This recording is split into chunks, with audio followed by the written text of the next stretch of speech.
Agustín de Hipona, conocido como San Agustín, nació el 13 de noviembre del año 354 en Tagaste, una pequeña ciudad en la provincia romana de Numidia, en la actual Argelia. Su vida temprana estuvo marcada por un entorno familiar diverso y una educación clásica que sentaron las bases para su posterior desarrollo intelectual y espiritual. Agustín nació en una familia de clase media. Su padre, Patricio, era un pagano que se convirtió al cristianismo poco antes de morir, mientras que su madre, Mónica, era una cristiana devota que ejerció una profunda influencia en él a lo largo de su vida. Mónica desempeñó un papel crucial en su eventual conversión al cristianismo, pese a las resistencias iniciales de Agustín. Desde pequeño, Agustín mostró una personalidad curiosa y ambiciosa, pero también confesó en sus escritos haber tenido una inclinación hacia el placer y el desorden. En sus confesiones relata episodios de su infancia y juventud, incluyendo actos de travesura, como el famoso incidente de robar peras, que él mismo interpretaría más tarde como un símbolo de su naturaleza pecaminosa. Agustín recibió una educación formal que reflejaba los estándares de la élite romana. Estudió gramática y retórica en su ciudad natal y posteriormente en Madaura, una ciudad vecina conocida por su énfasis en la enseñanza clásica. Su familia, especialmente su madre, se esforzó para que continuara sus estudios, a pesar de las limitaciones económicas. En 370 Agustín se trasladó a Cartago, uno de los centros intelectuales del norte de África, para profundizar en la retórica, una disciplina esencial para aquellos que aspiraban a carreras en la administración pública o el derecho. Durante su tiempo en Cartago, Agustín se sintió atraído por las obras clásicas de autores como Cicerón, cuya obra Hortensius despertó en él un interés por la filosofía. La vida en Cartago también marcó un periodo de excesos y búsqueda de placer para Agustín. Durante este tiempo mantuvo una relación con una mujer no identificada con quien tuvo un hijo, Adeodato, en el año 372. Aunque llevaba una vida hedonista, su mente estaba inquieta y comenzó a explorar diversas corrientes filosóficas y religiosas. Agustín se unió al maniqueísmo, una secta dualista que ofrecía explicaciones sobre el bien y el mal, lo cual lo atrajo debido a su búsqueda de respuestas a cuestiones existenciales. Sin embargo, con el tiempo comenzó a cuestionar las enseñanzas maniqueas, sembrando las semillas de su eventual alejamiento de esta doctrina. La etapa temprana de la vida de Agustín fue un periodo de formación intensa, tanto en el ámbito intelectual como en el emocional. Sus experiencias de juventud, sus luchas internas y su exposición a una variedad de filosofías y religiones contribuyeron a moldear al pensador y teólogo que más tarde tendría un impacto profundo en la historia del cristianismo. La conversión de San Agustín al cristianismo es uno de los episodios más emblemáticos de su vida y un tema central en sus confesiones. Este proceso fue largo y estuvo marcado por luchas internas, un profundo anhelo espiritual y momentos de crisis existencial, hasta culminar en una experiencia transformadora que cambió el rumbo de su vida. Desde joven, Agustín había estado en una búsqueda constante de la verdad.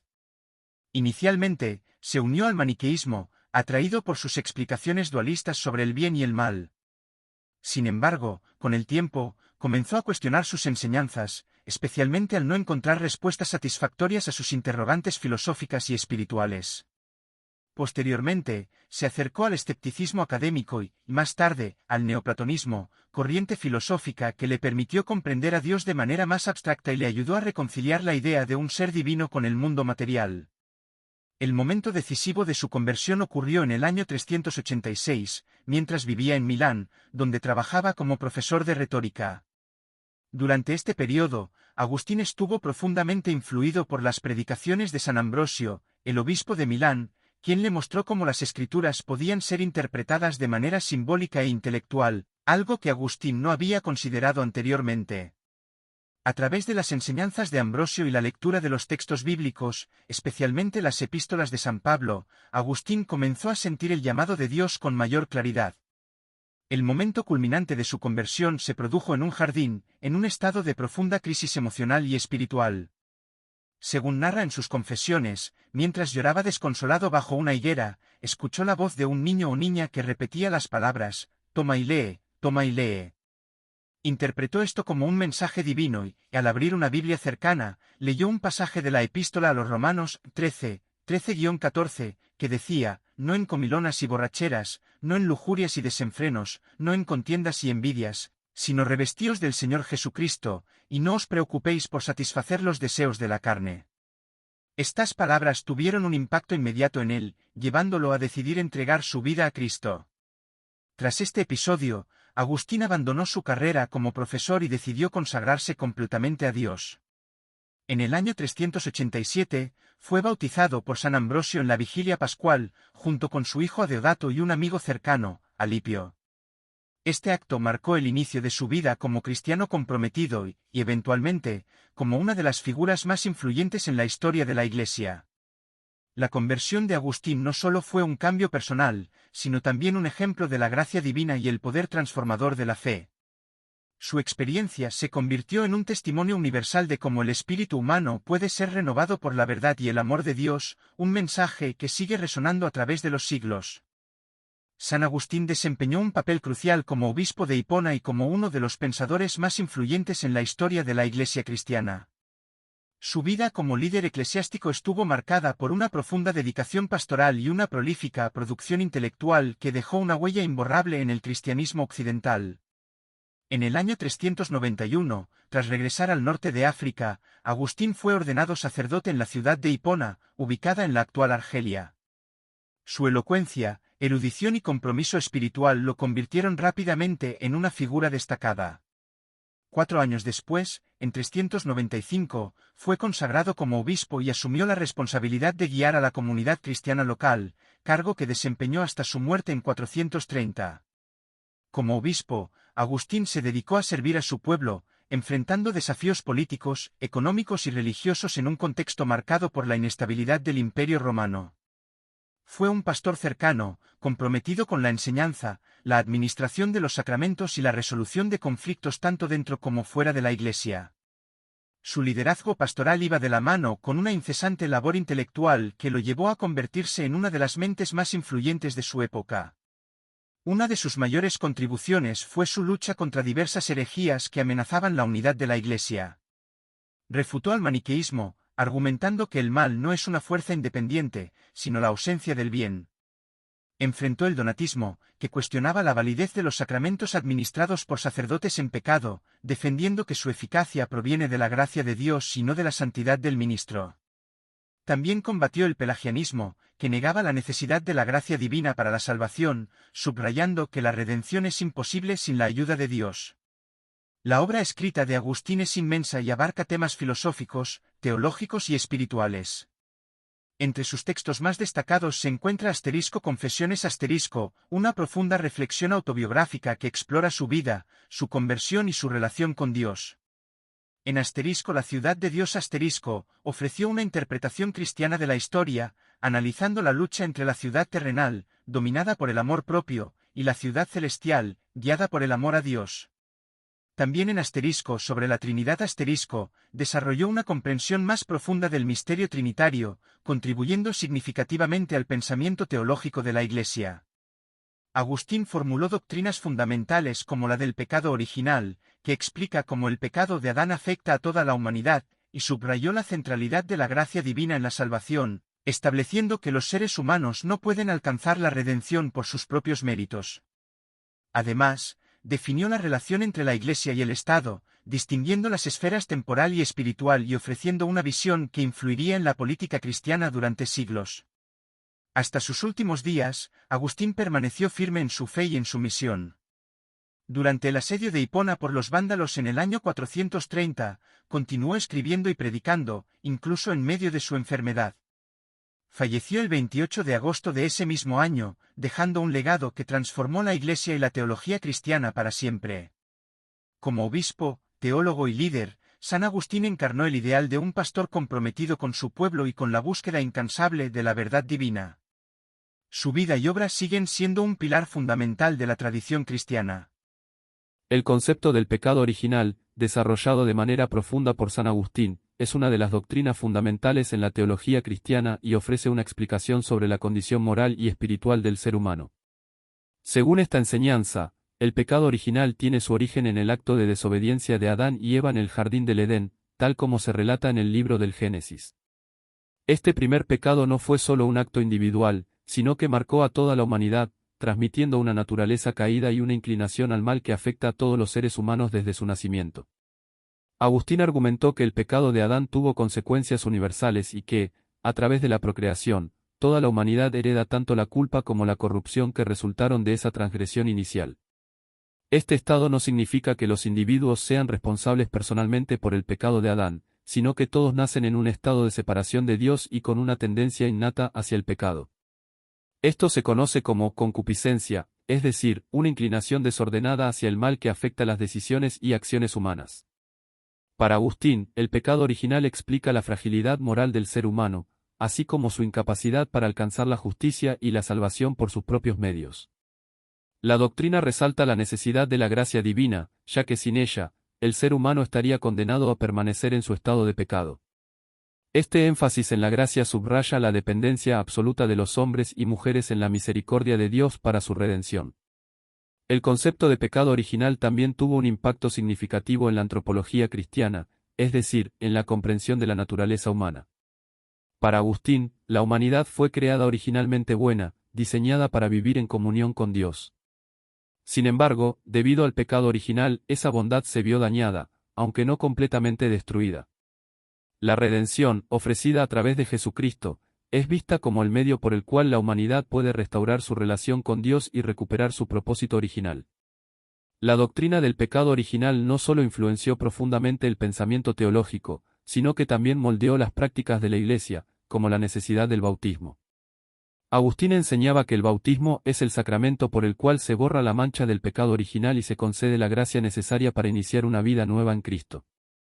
En resumen, el concepto del pecado original según San Agustín proporciona una visión integral de la condición humana, destacando tanto su caída como su esperanza de redención. Esta enseñanza no solo explica la inclinación humana al pecado, sino que también subraya la gracia como el don esencial para superar la separación de Dios y vivir conforme a su voluntad.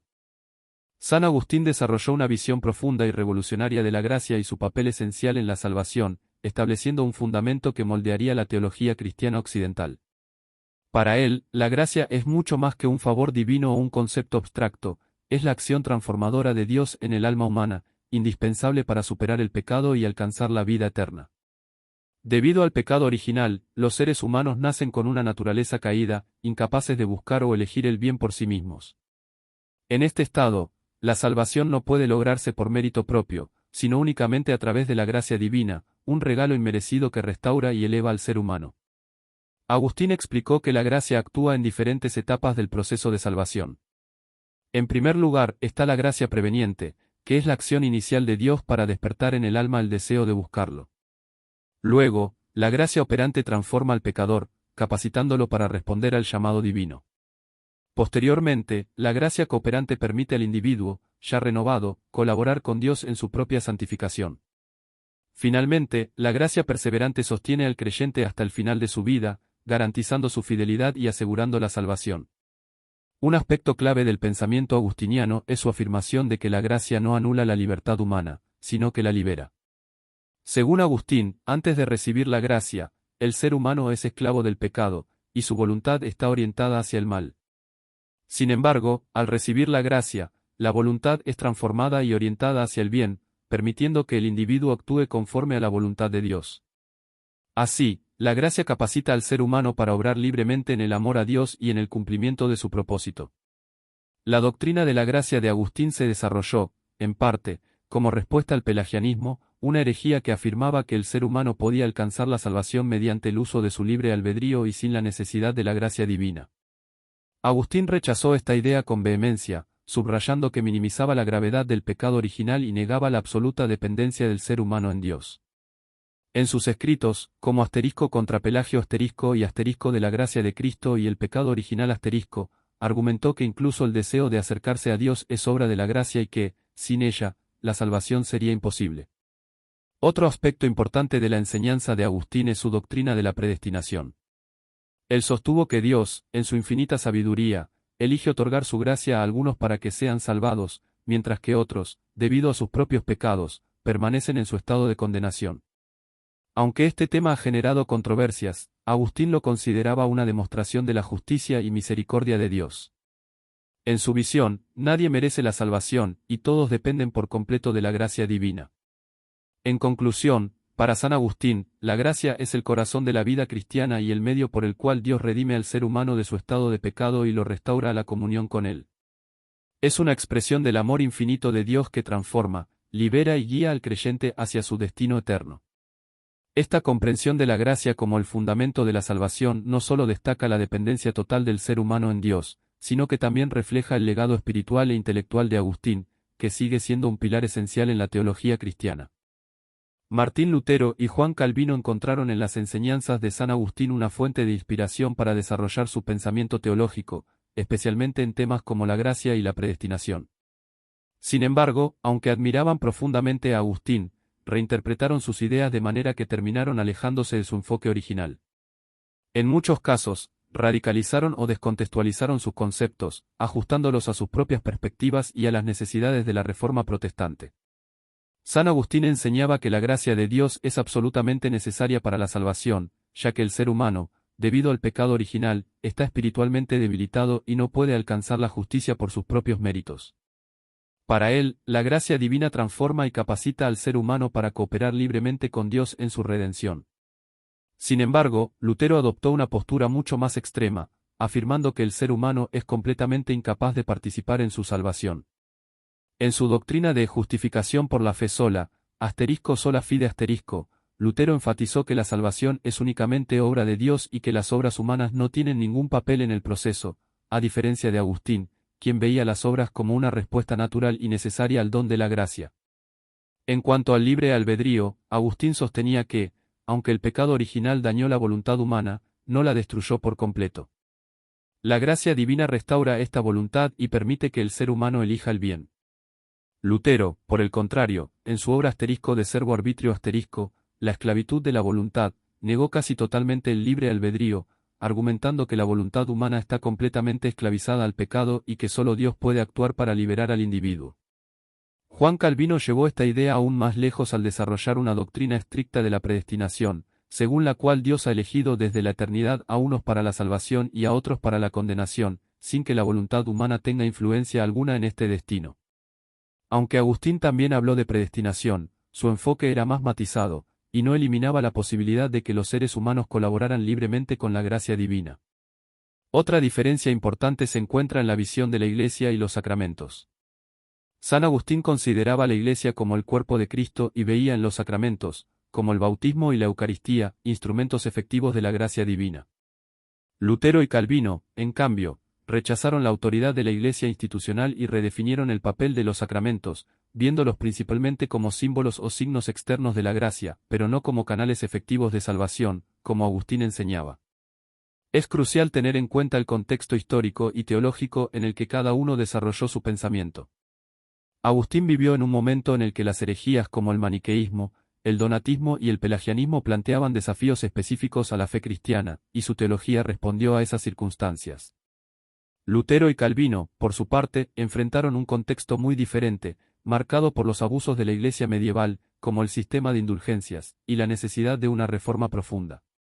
En su lucha contra estas prácticas, los reformadores reinterpretaron las enseñanzas de Agustín, destacando aquellos aspectos que apoyaban su causa y descartando otros que no se ajustaban a su visión. En resumen, la relación de Lutero y Calvino con la teología de San Agustín es compleja. Aunque tomaron elementos esenciales de su pensamiento, como la centralidad de la gracia y la necesidad de la redención divina, llevaron estas ideas a extremos que desdibujaron el equilibrio y la profundidad original del obispo de Hipona. Agustín buscaba armonizar la gracia de Dios con la libertad humana, mientras que los reformadores, al enfatizar la soberanía absoluta de Dios, minimizaron la responsabilidad del ser humano en el proceso de salvación. Este enfoque, aunque poderoso e influyente, marcó una distancia significativa respecto a la visión integral y matizada de San Agustín. El concepto de iluminación divina es central en la epistemología de San Agustín y refleja su creencia de que el verdadero conocimiento es un don de Dios. Para Agustín, la mente humana no puede alcanzar por sí sola las verdades absolutas ni la certeza, necesita la intervención divina para poder comprender las verdades eternas. Esta idea parte de la convicción de que, aunque el ser humano tiene la capacidad de razonar, solo a través de la luz de Dios es capaz de percibir la verdad en su totalidad. Agustín toma prestado de la tradición platónica, especialmente de la idea de las formas o realidades ideales, pero transforma esta noción al vincularlas directamente con Dios. Para él, las verdades eternas, como los principios matemáticos, las leyes lógicas y los valores morales, existen en la mente de Dios desde siempre y no pueden derivarse del mundo material, que es cambiante y temporal. Así como los ojos necesitan luz para ver, la mente necesita la iluminación divina para entender las verdades que realmente importan. En este proceso de conocimiento, Agustín describe a Dios como el Maestro interior, quien guía al alma desde dentro, revelando las verdades eternas en un acto directo y personal. Esta iluminación no solo permite que el ser humano conozca la verdad, sino que también lo dirige hacia una vida virtuosa, ya que conocer la verdad de Dios implica vivir conforme a sus principios. El impacto de la iluminación divina es profundo. En primer lugar, proporciona certeza epistemológica, es decir, asegura que el conocimiento humano no es relativo o incierto, sino que tiene un fundamento firme en la verdad eterna de Dios. Además, integra de manera armoniosa la fe y la razón. Mientras que la razón humana es una facultad natural, su pleno desarrollo y comprensión dependen de la gracia divina, que ilumina la mente para captar las verdades que de otro modo serían inaccesibles. Agustín también subraya que el conocimiento no es solo un acto intelectual, sino también moral y espiritual. La iluminación divina guía al ser humano no solo a conocer, sino a vivir de acuerdo con las leyes divinas. Este concepto influyó en pensadores posteriores como Anselmo y Tomás de Aquino, quienes adoptaron y adaptaron la idea de la iluminación, aunque con algunas modificaciones. Aquino, por ejemplo, sostenía que el intelecto humano tiene la capacidad de alcanzar el conocimiento por sí mismo mediante la razón, y que la intervención divina era necesaria solo para comprender las verdades sobrenaturales. Aunque la idea de iluminación divina fue central para Agustín, su interpretación fue modificada por la teología medieval. A pesar de estas diferencias, el legado de Agustín perdura, ya que su concepto de iluminación sigue siendo fundamental para la tradición cristiana, destacando la relación entre fe, razón y gracia en la búsqueda del conocimiento. En resumen, la iluminación divina para Agustín no es solo un acto de conocimiento, sino una gracia transformadora que guía al ser humano hacia la verdad eterna y a una vida de acuerdo con ella. La influencia de San Agustín en la teología y la filosofía ha sido profunda y duradera, dejando una huella significativa en el pensamiento cristiano y occidental. Su visión de la relación entre fe y razón, su doctrina sobre la gracia, el pecado original, y su reflexión sobre la política y la moralidad, son algunos de los aspectos clave de su legado. Sin embargo, esta influencia no ha sido siempre comprendida de manera precisa, y en algunos casos, como con los reformadores y Jean-Jacques Rousseau, sus ideas fueron interpretadas de forma errónea o distorsionada, lo que generó interpretaciones que se apartaron de su pensamiento original. San Agustín fue uno de los primeros en integrar de manera coherente la fe y la razón, sosteniendo que la fe era necesaria para conocer la verdad, pero que la razón también tenía su valor en la búsqueda del conocimiento.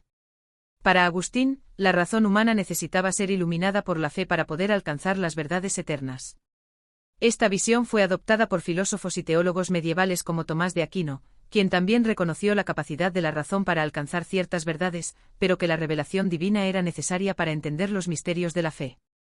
De este modo, Agustín sentó las bases para la integración entre la fe cristiana y la razón, una visión que influyó profundamente en el pensamiento medieval. Otro aspecto clave del pensamiento agustiniano es su doctrina del pecado original y la gracia. Según Agustín, el pecado de Adán corrompió la naturaleza humana y por lo tanto, los seres humanos no podían alcanzar la salvación por sus propios méritos, sino que dependían completamente de la gracia divina. Esta visión influyó profundamente en la teología cristiana posterior, particularmente en la Reforma protestante. Sin embargo, los reformadores, como Martín Lutero y Juan Calvino, malinterpretaron en ciertos aspectos las enseñanzas de Agustín. Aunque ambos se basaron en la doctrina agustiniana de la justificación por la fe y la centralidad de la gracia, su énfasis en la predestinación y la justificación fue mucho más radical y determinista que el enfoque de Agustín, quien mantenía una visión menos rígida sobre la relación entre la gracia y la libertad humana. Los reformadores, al interpretar la doctrina de Agustín de una forma más extrema, distorsionaron algunos de los matices de su pensamiento. La obra de Agustín sobre la política, particularmente en su Ciudad de Dios también tuvo un impacto duradero, pero fue interpretada erróneamente por algunos pensadores posteriores. Agustín no abogaba por una separación estricta entre la Iglesia y el Estado, pero su énfasis estaba en que la Iglesia representaba la ciudad de Dios, una comunidad espiritual que debía guiar a los fieles, más allá de los intereses temporales del poder político. En cambio, figuras como Rousseau, que influyó enormemente en el pensamiento político moderno, distorsionaron estas ideas al enfocarse en la idea de la libertad individual de forma extrema, sin considerar el contexto cristiano de la moralidad y el bien común que Agustín promovía. Rousseau, al interpretar mal la concepción agustiniana de la libertad, desarrolló su propio concepto de libertad basada en el individualismo radical, lo que representaba un giro alejado del énfasis de Agustín en la necesidad de la gracia divina y la moralidad objetiva. A pesar de estas interpretaciones erróneas, la influencia de Agustín sigue siendo innegable. Sus ideas sobre la gracia, el pecado original y la relación entre la fe y la razón han sido fundamentales en la historia de la teología cristiana. Si bien los reformadores y Rousseau tomaron aspectos del pensamiento agustiniano, sus interpretaciones no siempre fueron fieles a la complejidad de su doctrina. A pesar de estas distorsiones, el legado de Agustín sigue siendo un pilar de la teología y la filosofía occidental, y su pensamiento continúa siendo relevante para comprender la naturaleza humana, la moralidad y la relación entre el hombre y Dios. San Agustín, aunque no desarrolló una doctrina papal explícita, mostró a lo largo de su vida un profundo respeto por la autoridad de la Iglesia de Roma y en varias ocasiones se sometió a la intervención del obispo de Roma en cuestiones doctrinales y eclesiásticas. En particular, su relación con el Papa fue fundamental para entender el papel de la sede romana en la resolución de disputas dentro de la Iglesia.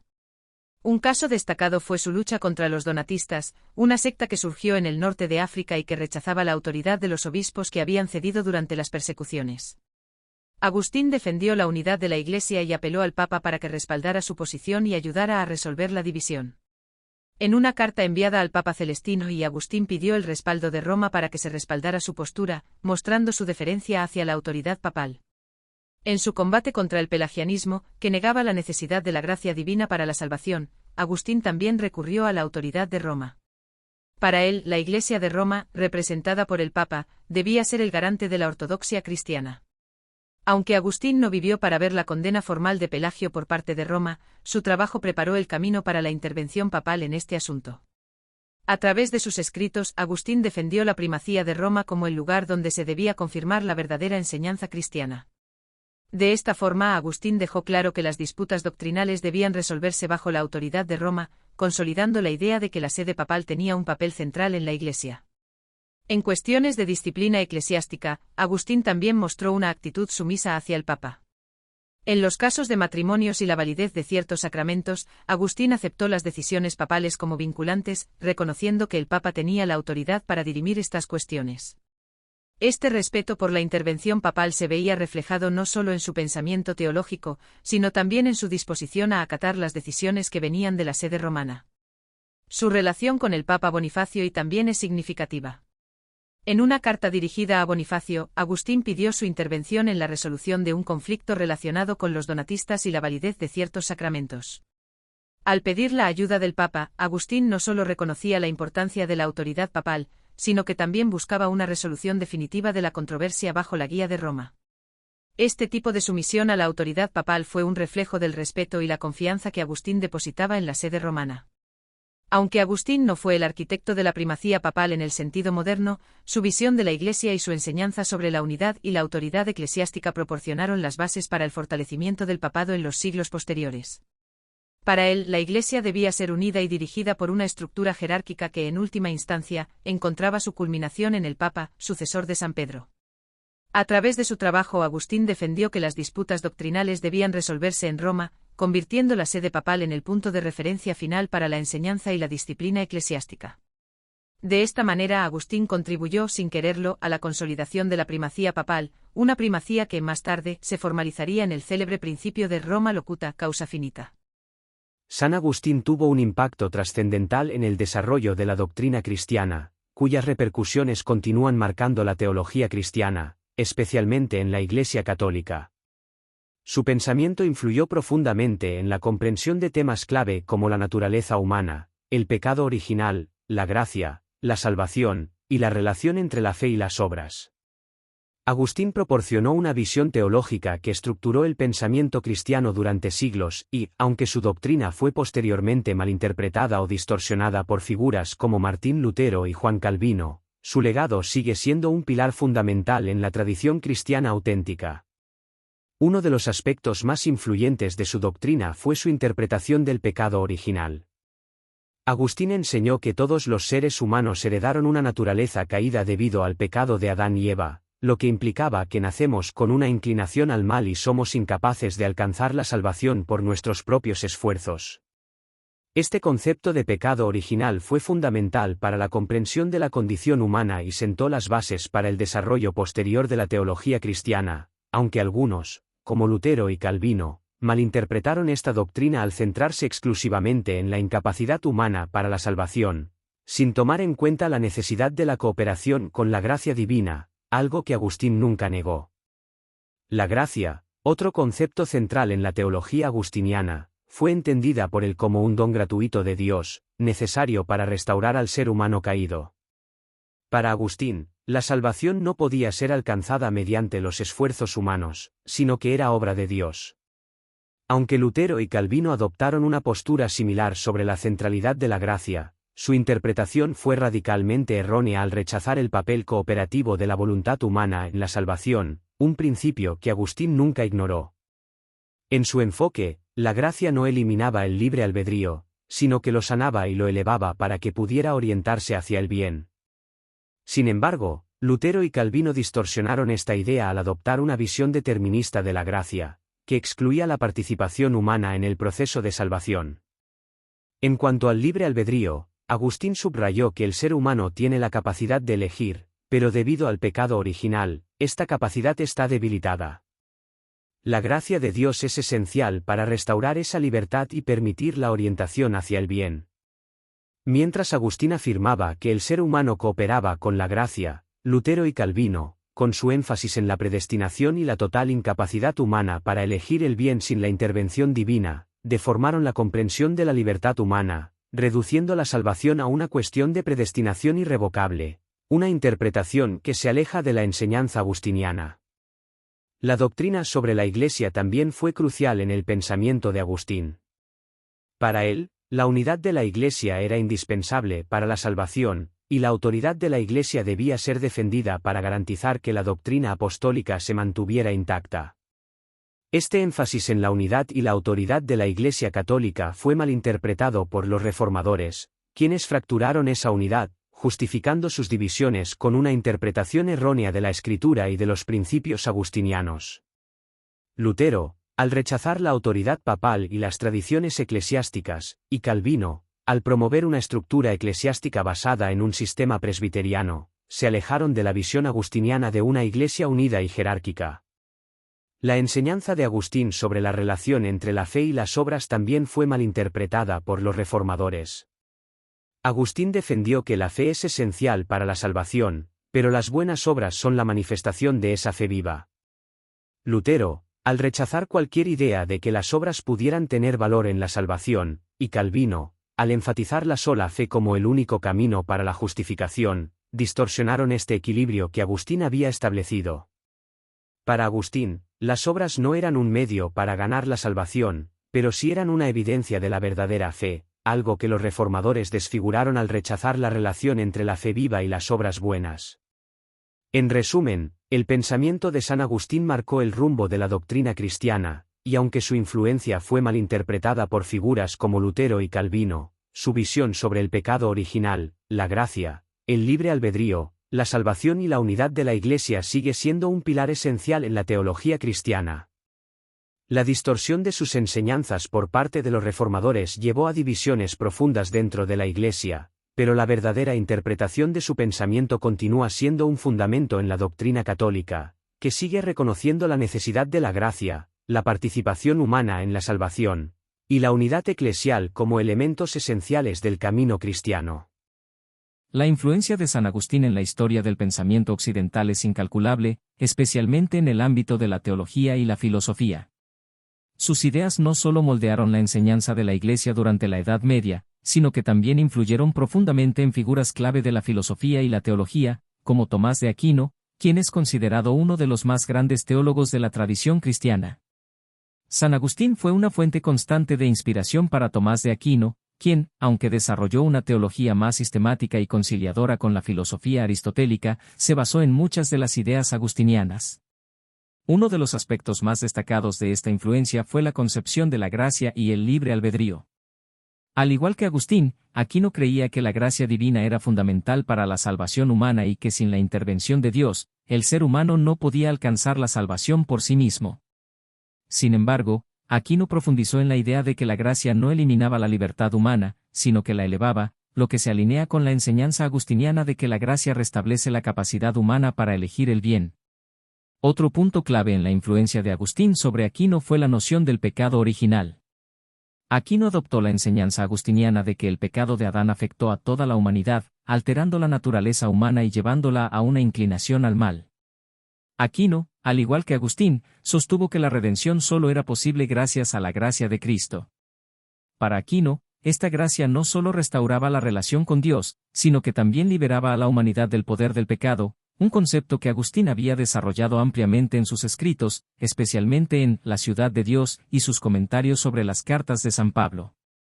Además, Agustín influyó en Aquino en su visión de la relación entre la fe y la razón. Aunque Aquino se centró más en la integración de la filosofía aristotélica con la doctrina cristiana, la idea agustiniana de que la fe era el principio del conocimiento verdadero influyó en su pensamiento. Agustín había enseñado que la luz de la fe es la que permite al ser humano comprender la verdad y que, aunque la razón tiene un papel importante, no puede alcanzar la plena comprensión de la realidad sin la guía de la fe. Aquino, en su obra más conocida, la Suma Teológica, adoptó una visión en la que la razón y la fe no son contradictorias, sino que se complementan, y la razón humana puede, de hecho, llegar a la verdad sobre Dios y el universo, pero siempre bajo la luz de la revelación. Agustín también dejó su huella en la enseñanza sobre la Iglesia y la unidad eclesiástica. Aquino, al igual que Agustín, defendió la primacía de la Iglesia en la enseñanza de la doctrina y en la mediación de la salvación. Aunque Aquino vivió en un contexto más tardío, cuando la Iglesia ya estaba consolidada como una institución poderosa, la concepción de Agustín sobre la necesidad de la unidad en la Iglesia, la autoridad papal y la importancia de la jerarquía eclesiástica continuó siendo un modelo para Aquino. Además de su influencia en figuras teológicas como Aquino, la doctrina de San Agustín también influyó en otros pensadores clave de la Edad Media y más allá. Su visión sobre la naturaleza humana, la relación entre Dios y el hombre, la gracia y la salvación se convirtió en el marco de referencia principal para muchos filósofos y teólogos, tanto en el mundo cristiano como en la tradición occidental más amplia. Su énfasis en la moralidad y la vida interior también impactó en el pensamiento de figuras como Anselmo de Canterbury y más tarde, en la Reforma Protestante, fue esencial para los debates sobre la naturaleza de la salvación y la gracia. En conclusión, San Agustín no solo fue una figura central en la historia temprana de la Iglesia, sino que su influencia se extendió a lo largo de la historia de la filosofía y la teología occidental. Figuras clave como Tomás de Aquino, quienes sistematizaron y profundizaron su pensamiento, construyeron gran parte de su obra teológica sobre las bases que Agustín había establecido. A través de su enseñanza sobre la gracia, el pecado original, la relación entre la fe y la razón, y la autoridad eclesiástica, Agustín dejó una huella indeleble en la formación de la doctrina cristiana y en el pensamiento filosófico posterior. Citando textualmente a Serapín Rose, por la acción providencial de Dios, la Iglesia Ortodoxa de nuestros días ha regresado al Occidente, que había abandonado hacía 900 años.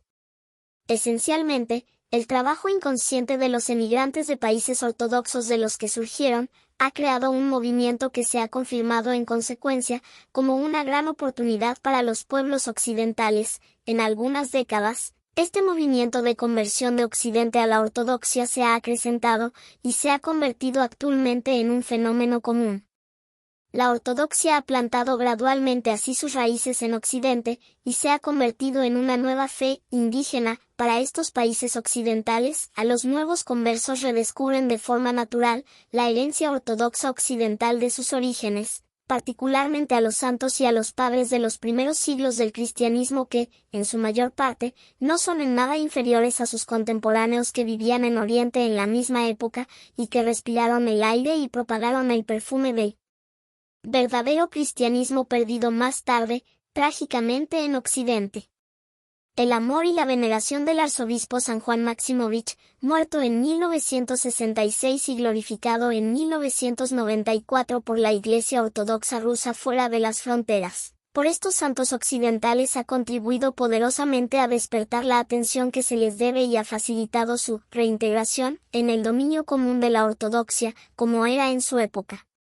Para la mayoría de los santos occidentales, esto nunca ha sido un problema, el redescubrimiento de sus escritos y de sus vidas lo confirma. Simplemente, qué alegría para los cristianos ortodoxos el saber que el espíritu del cristianismo oriental habitaba totalmente en estos santos y llenaba entonces una gran parte de Occidente. Verdaderamente, este redescubrimiento presagia un seguro desarrollo continuo de una ortodoxia sana y equilibrada en Occidente. Pero, concerniente a algunos padres occidentales, hubo ciertas complicaciones, unidas sobre todo a disputas dogmáticas en los primeros siglos cristianos. La apreciación de estos padres ha diferido entre el Oriente y el Occidente para los cristianos ortodoxos, y es esencial conocer con respecto a su punto de vista ortodoxo y no aquel más tardío del catolicismo romano.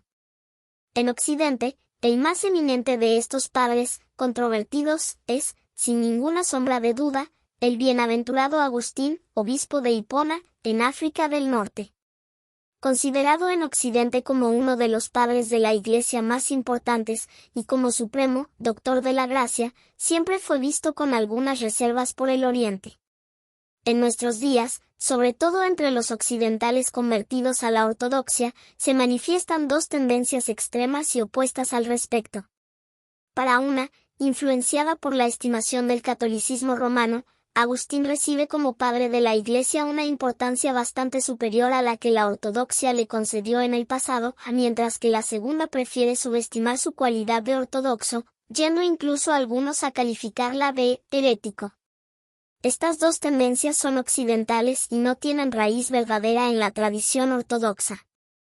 La mirada de la ortodoxia sobre él, aunque prevaleció constantemente a lo largo de los siglos en los santos padres orientales, e igualmente, en los primeros siglos occidentales, no cae en ninguno de estos dos extremos, pero constituye una apreciación equilibrada que toma en consideración también tanto su grandeza indiscutible como sus errores. En lo que continúa, establecemos un breve resumen de la evaluación ortodoxa del bienaventurado Agustín, poniendo a la luz la actitud con relación a numerosos santos padres, y no entraremos en el detalles de sus enseñanzas controvertidas más que lo que sea necesario para esclarecer la posición ortodoxa frente a él. Este estudio nos permitirá igualmente caracterizar más generalmente la cercanía ortodoxa de estas figuras controvertidas. Cuando los dogmas ortodoxos son atacados directamente, la Iglesia ortodoxa y sus padres siempre han respondido inmediatamente y de una manera decisiva, con definiciones dogmáticas exactas, anatematizando a los que pensaban o creían falsamente, pero cuando el tema de la controversia, incluso en temas dogmáticos, es una diferencia de cercanía, ver una extrapolación, una exageración o un error bien intencionado, la Iglesia siempre ha conservado una actitud moderada y conciliadora. La actitud de la Iglesia frente a los herejes es una cosa, su actitud frente a los santos padres que parecen haber errado sobre tal o cual punto es otra. Es lo que vamos a ver en detalle. La controversia sobre la gracia y el libre albedrío. La más virulenta de las controversias que rodean al bienaventurado Agustín, a la vez durante y después de su propia vida, fue aquella que concierne a la gracia y al libre albedrío. Sin duda, el bienaventurado Agustín fue conducido a una distorsión de la doctrina ortodoxa sobre la gracia por un cierto subracionalismo que poseía en común con la mentalidad latina, a la que pertenece por cultura, si no por sangre, pues era africano y poseía ese algo de corazón emocional de las gentes del sur. El filósofo ruso ortodoxo del siglo XIX Iván Kireyevsky resumió bien el punto de vista ortodoxo sobre este hecho, que él consideró como uno de los lados más deficientes de la teología del bienaventurado Agustín. Ninguno entre los antiguos o modernos padres de la Iglesia muestra tanto amor por la secuencia lógica de las verdades como el bienaventurado Agustín. Algunas de sus obras son, en suma, una simple cadena de acero de silogismos, inseparablemente unidos, anilla por anilla. Quizá a causa de esto fue a veces conducido demasiado lejos, no remarcando el ojo interno unilateral de su pensamiento a causa de esta lógica exterior, así bien él mismo, en sus últimos años de vida, refutó algunos de sus primeros enunciados. Concerniente a la doctrina de la gracia en particular, la evaluación más concisa de la enseñanza de Agustín y sus deficiencias es quizá aquella del arzobispo Filaret de Chemigoy en su manual de patrología, mientras los monjes de Adrumetum, en África, hacían remarcar a Agustín que, según su enseñanza, la obligación del ascetismo y la automortificación no les era demandado. Agustín percibió la exactitud de la observación y comenzó a repetir más a menudo que la gracia no destruye la libertad humana, pero tal expresión de su enseñanza no cambió nada esencialmente a la teoría de Agustín, y sus últimas obras no estaban de acuerdo con este pensamiento. Así, en tanto que acusador de Pelagio, Agustín es sin ninguna duda un gran doctor de la Iglesia, pero en defensa de la verdad, no era completo ni siempre fiel a esta verdad. Más tarde los historiadores insistieron en los puntos de desacuerdo entre el bienaventurado Agustín y San Juan Casiano, contemporáneo en Francia de Agustín y que en sus célebres instituciones y conferencias, dio por primera vez en latín la doctrina oriental completa y auténtica de la vida monástica y espiritual, y fue el primero en Occidente en criticar la enseñanza del bienaventurado Agustín sobre la gracia. Sin embargo, los historiadores no han visto suficientemente a menudo la profunda base de acuerdo que existía entre ellos dos. Ciertos historiadores modernos, Arnach o Chadwick, han intentado corregir esta estrechez de espíritu mostrando la influencia supuesta de Agustín sobre Casiano, y estas observaciones, aunque sean igualmente exageradas, nos acercan por tanto un poco más a la verdad. Probablemente San Juan Casiano no habría hablado con tanta elocuencia y en detalle sobre la gracia divina si Agustín por su parte no hubiera enseñado su punto de vista sobre esta cuestión. Pero el hecho importante a tener en la memoria es que el desacuerdo entre Casiano y Agustín no era un desacuerdo entre un padre ortodoxo y uno herético, como lo era por ejemplo entre Agustín y Pelagio, sino el de dos padres ortodoxos que divergían solamente en cuanto a los detalles en su presentación de la única y misma doctrina. En conjunto, San Juan Casiano y el bienaventurado Agustín enseñaron la doctrina ortodoxa de la gracia y del libre albedrío contra la herejía de Pelagio, pero uno lo hizo con la completa profundidad de la tradición teológica oriental, mientras que el otro fue conducido a ciertas distorsiones en la misma enseñanza, debidas a su enfoque hiperlógico. Todos saben que el bienaventurado Agustín fue el oponente más declarado, en Occidente, a la herejía de Pelagio, que negaba la necesidad de la gracia divina para la salvación, pero pocos parecen ser conscientes de que San Juan Casiano, cuyas enseñanzas fueron injustamente presentadas por los eruditos católicos romanos como semipelagianas, fue un no menos enemigo de Pelagio y de su doctrina. En su último libro, Contra Nestorio, San Juan Casiano aproxima y enlaza más claramente las enseñanzas de Nestorio y Pelagio, ambos condenados por el Tercer Concilio Ecuménico de Efeso en 431, y los fustiga de una manera vehemente, acusando a Nestorio de caer en las impiedades tan peligrosas y blasfemas que tú pareces, por tu locura, sobrepasar incluso a Pelagio, que sobrepasa a casi todo el mundo en materia de impiedad, contra Nestorio v. 2. Siempre en este libro, San Juan Casiano cita por entero el documento del presbítero pelagiano Leporio de Hipona, en el cual, este último reconocía públicamente su herejía. A este documento que, anota San Juan Casiano, fue aprobado por los obispos de África, incluido Agustín, y fue probablemente redactado por Agustín, personalmente responsable de la conversión de Leporio, contra Nestorio, y 5-6. En otro pasaje del mismo libro, 7,27, San Juan Casiano califica al bienaventurado Agustín como una de las principales autoridades patrísticas sobre la doctrina de la encarnación, pero con una calificación que será precisada más abajo. En evidencia, en la defensa de la ortodoxia, y en particular contra la herejía pelagiana, estando Casiano y Agustín del mismo lado, difieren solamente en algunos detalles en su defensa. El error fundamental de Agustín fue su sobreevaluación del lugar de la gracia en la vida cristiana y su infraevaluación del lugar del libre albedrío. Fue llevado a exagerar, como lo ha mostrado bien el arzobispo Filaret, por su propia experiencia de conversión, unida a su espíritu latino hiperracional, que lo empujaron a querer definir esta cuestión de forma muy precisa. Sin embargo, Agustín no negó verdaderamente la libre voluntad. De hecho, si se le preguntara, estaría siempre dispuesto a defenderla y a censurar a los que exaltan la gracia hasta el punto de negar la libertad de la voluntad humana y, lo que es más grave, aseguran que en el día del juicio, Dios no dará a cada hombre según sus actos. Carta 214 al abad Valentino de Adrumetum. En algunos de sus escritos, su defensa del libre albedrío no es menos fuerte que la de San Juan Casiano. En su comentario del Salmo 102, versículo 3, Él es quien perdona todas tus culpas, quien sana todas tus dolencias. Por ejemplo, Agustín escribe, Él te sanará, pero tú debes querer ser sanado. Él sana enteramente no solo al que está enfermo, sino al que rechaza la sanación. En sí, el hecho de que Agustín, un padre monástico de Occidente, estuviera fundando su propia comunidad de monjes y monjas, y escribiendo reglas monásticas influyentes, muestra con certeza que, en la práctica, él reconoció el significado de la lucha ascética, impensable sin la libre voluntad del asceta. De una manera general, y especialmente cuando debe dar consejos prácticos a los luchadores cristianos, Agustín enseña, ciertamente, la doctrina ortodoxa de la gracia y del libre albedrío, tanto que prefiere hacerlo en los límites de su punto de vista teológico.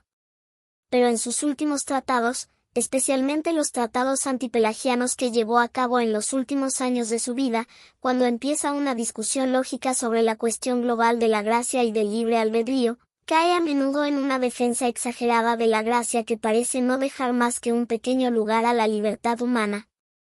Hagamos aquí una confrontación contrastada de su enseñanza con aquella plenamente ortodoxa de San Juan Casiano.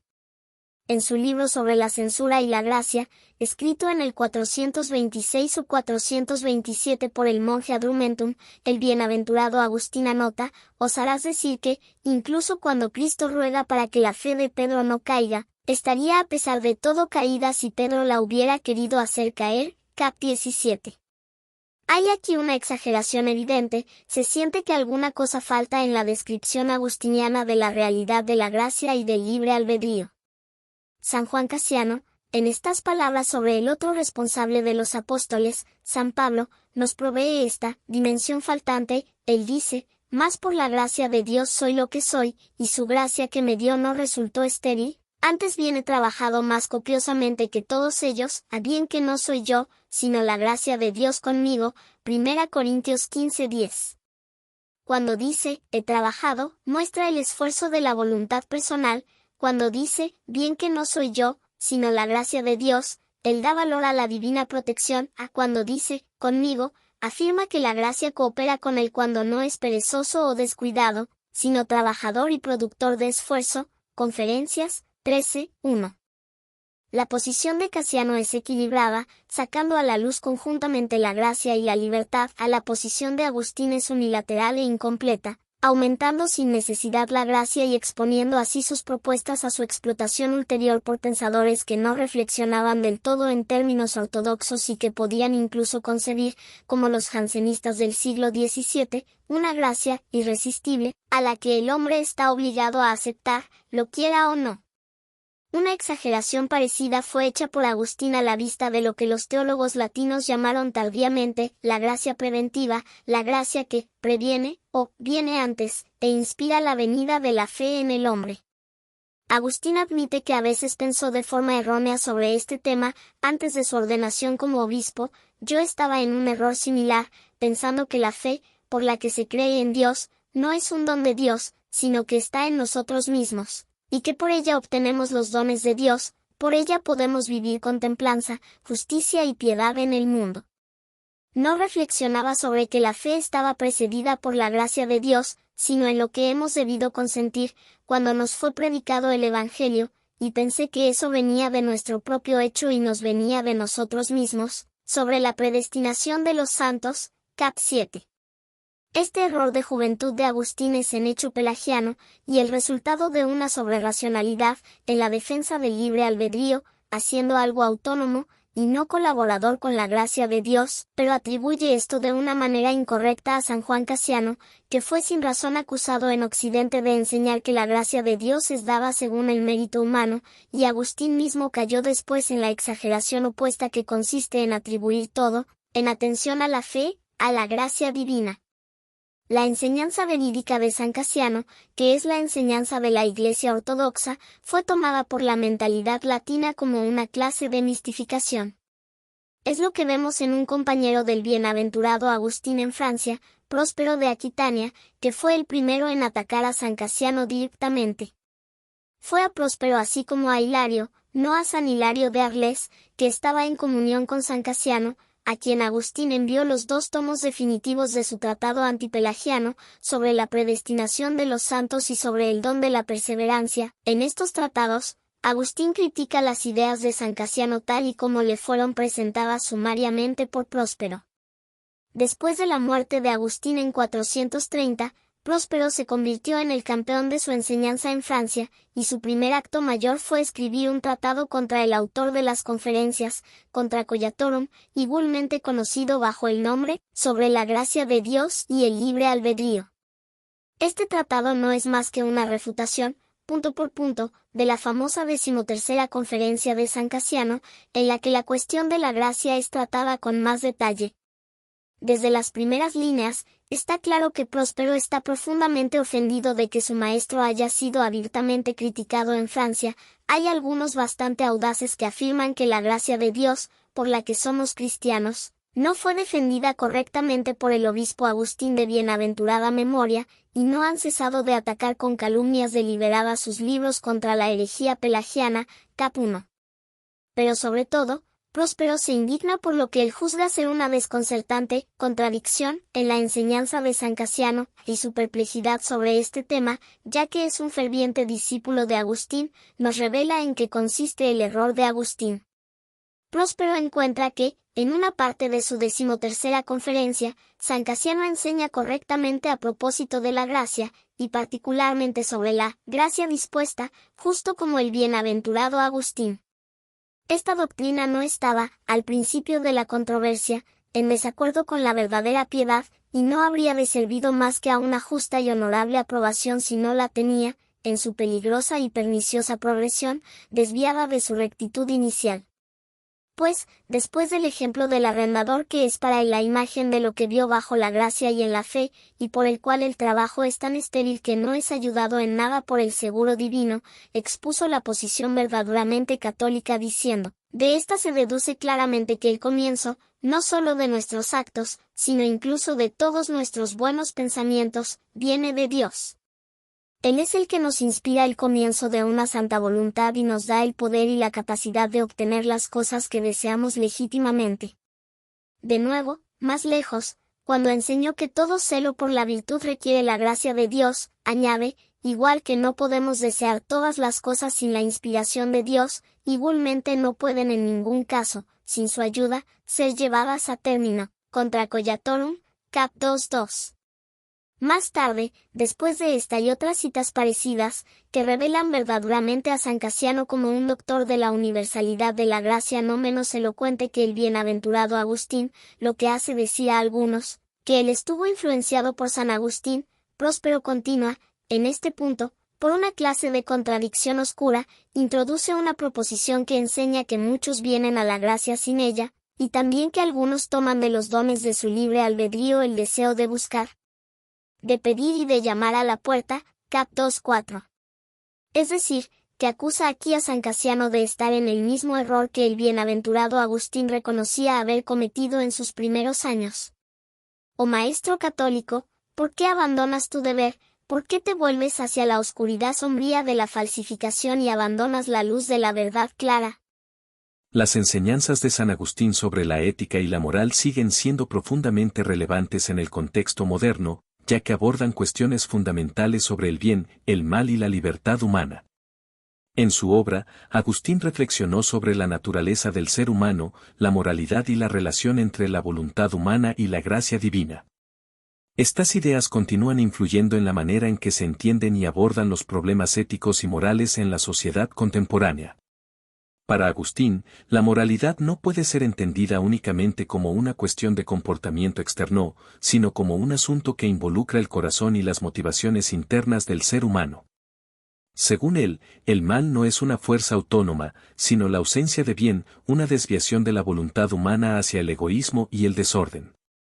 Esta visión sobre la naturaleza del mal ha sido importante para el desarrollo de la ética cristiana, ya que señala que el pecado y la corrupción moral surgen cuando las personas buscan satisfacer sus propios deseos y pasiones por encima del bien común o de la voluntad divina. En este sentido, las enseñanzas de Agustín siguen siendo pertinentes en un mundo moderno que a menudo lucha contra el egoísmo, la avaricia, la violencia y otras formas de maldad social. Agustín también subrayó la importancia de la libertad humana para la moralidad, pero dejó claro que la libertad no es absoluta.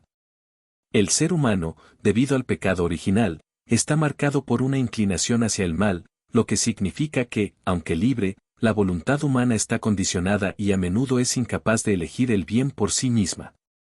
Este concepto de libertad limitada plantea importantes preguntas sobre la responsabilidad ética. En un mundo que pone un alto valor en la autonomía individual, las ideas agustinianas nos invitan a considerar si la verdadera libertad puede alcanzarse sin la gracia divina o sin una orientación moral más alta. En cuanto a la ética social y política, las reflexiones de Agustín sobre la ciudad de Dios y la ciudad terrenal siguen siendo pertinentes en la actualidad. Agustín enseñó que las sociedades humanas, por imperfectas y corruptas que sean, deben buscar la justicia y el bien común, aunque siempre estarán marcadas por el pecado y la imperfección. Su énfasis en la necesidad de una moral superior a las instituciones terrenales invita a cuestionar si las políticas públicas y las estructuras de poder deben alinearse con principios más elevados que van más allá de los intereses materiales o inmediatos. En un mundo moderno plagado de injusticias sociales, desigualdad económica y conflictos políticos, las enseñanzas agustinianas sobre la moralidad política siguen proporcionando un marco para reflexionar sobre cómo construir una sociedad más justa y humana. Además, la visión de Agustín sobre el papel de la gracia divina en la vida moral tiene implicaciones significativas para las discusiones contemporáneas sobre el perdón, la redención y el cambio personal. Agustín creía que la gracia de Dios es indispensable para que el ser humano pueda superar sus inclinaciones al mal y vivir de acuerdo con lo bueno. Esto resuena en el ámbito de la ética contemporánea, especialmente en temas como la rehabilitación de los delincuentes, el perdón en las relaciones personales y la posibilidad de cambio moral en un mundo donde muchas personas se sienten atrapadas por sus pasados o circunstancias. La enseñanza de Agustín de que el ser humano puede transformar su vida mediante la cooperación con la gracia divina ofrece una visión de esperanza y posibilidad, no solo en el plano espiritual, sino también en la ética social y moral. En resumen, las enseñanzas de Agustín sobre la ética y la moral siguen siendo muy relevantes en la sociedad moderna. Su reflexión sobre el mal, la libertad, la responsabilidad moral, la justicia social y la gracia divina ofrece valiosas perspectivas sobre cómo abordar los dilemas éticos contemporáneos. La visión de Agustín de la moralidad como una lucha interna por ordenar el corazón humano y dirigirlo hacia el bien, con la ayuda de la gracia, resuena profundamente en un mundo que aún enfrenta los retos del egoísmo, la injusticia y la corrupción. San Agustín fue una figura fundamental en el desarrollo de la teología y la filosofía cristiana.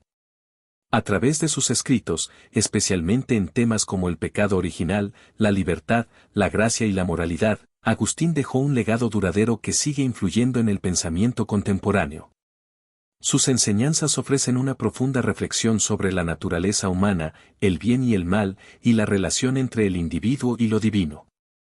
Para aquellos interesados en profundizar en estos temas, los escritos de Agustín son una fuente invaluable de sabiduría. Explorar sus obras, como las confesiones y la ciudad de Dios puede proporcionar una comprensión más rica de cuestiones fundamentales de la vida, la ética y la espiritualidad.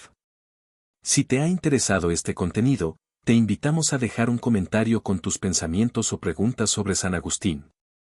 No olvides suscribirte al canal para seguir aprendiendo más sobre grandes figuras de la historia y sus ideas.